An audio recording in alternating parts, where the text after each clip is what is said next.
So here we have the Fiat 500 Abarth on a 67 plate. I'm going to start off by showing you around the outside of the car, and then we'll hop in and run through some controls on the inside. But from the outside, you can see it's a 3-door car with alloy wheels. Let's start off inside the boot and then work our way around the rest of the car from there. So as we approach the back of the car, you can see we have those twin tailpipes. Given the size of the car, plenty of boot space, along with that 50-50 split folding rear seat as well. Okay, so we're just going to work our way back round to the front of the car, and then we'll hop in and run through some controls on the inside. But now that we've done a full circle of it, you can see it's in excellent condition the whole way round. Just briefly before we climb in, I think it's well worth seeing the interior from this exterior point of view. You get a Abarth embossed on the seats there, you can see. There's plenty to run through on the dashboard, so let's hop in and we'll do that now. Okay, now that we're inside the car, we're going to start with the dials. On the left-hand side, we have the rev counter, and on the right-hand side, we have the fuel gauge and also a meter to show the miles per gallon you're currently driving at. In the centre, you can see the digital readout for the speedometer. At the very bottom of that section are the total miles for the car, and they are 21,250. If we back out to the steering wheel, we have the Abarth badging in the middle there. We have stereo controls and phone controls on the left, and they are continued over on the right.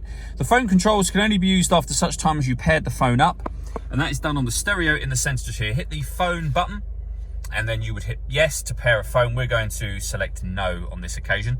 When it comes to the radio in this car, you can see we have AM and FM radio. If you want to listen to your own music, you can do. Nothing is connected at the moment, but we have got an auxiliary input and a USB input. You can also stream your music wirelessly via Bluetooth audio as well, and you can see that being highlighted just there. The main volume for the stereo is over there on the left. There are certain Fiat-friendly apps that can be connected up to this car if you connect your smartphone via its USB cable. Just above that, we have this gauge here. This is the turbo bar, and you can see it now says Sport in the front there, and that will show you how much PSI you're boosting using the turbo in this car. Working our way down, that's the button that puts you in sport mode or turns sport mode off again.